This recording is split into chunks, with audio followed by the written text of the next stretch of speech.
रीति शब्द से बना है। हमारे यहाँ संस्कृत काव्य शास्त्र में जो 6 संप्रदाय मिलते हैं, रस संप्रदाय, अलंकार संप्रदाय, रीति संप्रदाय, वक्रोक्ति संप्रदाय, ध्वनि संप्रदाय और औचित्य संप्रदाय, उसमें से एक महत्वपूर्ण जो संप्रदाय है वो है रीति संप्रदाय। ठीक है, तो वो रीति और ये रीति अलग अलग चीज़ें हैं। और दूसरी बात, संस्कृत काव्य शास्त्र की विशेषताओं को हिंदी में लाने का श्रेय रीतिकालीन कवियों को जाता है, क्योंकि रीति का मतलब होता है ढंग, प्रकार, तरीका, पद्धति, अर्थात कुछ खास प्रकार की कविताओं को हम रीति कविता कहते हैं। और जैसा कि मैंने आपको बताया है कि इसके जो नाम हैं, अलंकृत काल, श्रृंगार काल, ठीक है, और जो चमकीले, भड़कीले या कलात्मक कला कौशल से संबंधित चीज़ें हैं वो हमको इस काल में दिखाई पड़ती हैं। ठीक है, और इस काल में एक बहुत महत्वपूर्ण चीज़ ये थी कि जो कविता थी वो आम जनता के बीच से दोबारा राज दरबार में पहुंच गई थी। भक्ति काल में केवल मलिक मोहम्मद जायसी को छोड़ के जितने हमारे कवि थे वो सब आम जनता के बीच में रहते थे, लेकिन रीति काल में जो कविता थी वो पुनः दरबार की वस्तु बन जाती है।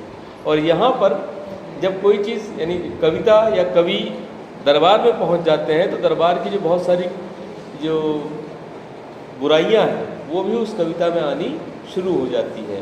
पहली चीज़ तो जो कवि स्वांतः सुखाए लिख रहे थे, अपने खुद की प्रसन्नता के लिए लिख रहे थे, भक्ति करने के लिए लिख रहे थे, आम जनता के कल्याण के लिए लिख रहे थे, उसके स्थान पर अब जो कवि थे वो यश प्राप्ति के लिए, धन प्राप्ति के लिए, ठीक है, कविता लिख रहे थे। कविता से जो आध्यात्म का रिश्ता था वो खत्म हो रहा था, और साथ साथ आम जनता भी कविता से दूर होती चली जा रही थी। ये जो कविताएं, क्योंकि किसके लिए लिख रहे हैं? राजा के लिए लिख रहे हैं, राजा को प्रसन्न करने के लिए लिख रहे हैं। हमारी कविता से राजा प्रसन्न होगा तो हमको पुरस्कार देगा, ठीक है, हमारा नाम होगा, हमें प्रसिद्धि प्राप्त होगी, ठीक है, बाकी लोग हमारा नाम सम्मान के साथ लेंगे। इसीलिए यहाँ पे क्या है, आम जनता पूरी तरह से हमको गायब दिखाई देती है। और ये जो परंपरा थी इसका श्री गणेश करने का श्रेय वो जाता है आचार्य केशवदास को। इसीलिए आचार्य केशवदास को रीति काव्य का प्रवर्तक कहा जाता है। नाम सुना है केशवदास का? कौन सी रचना है उनकी?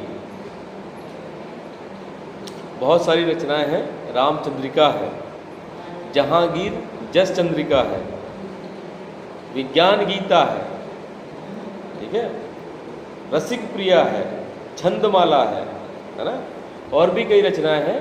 लेकिन केशवदास के संदर्भ में ये चीज़ महत्वपूर्ण है कि देखिए, जब कोई नया काल शुरू होता है तो अचानक नहीं शुरू होता है।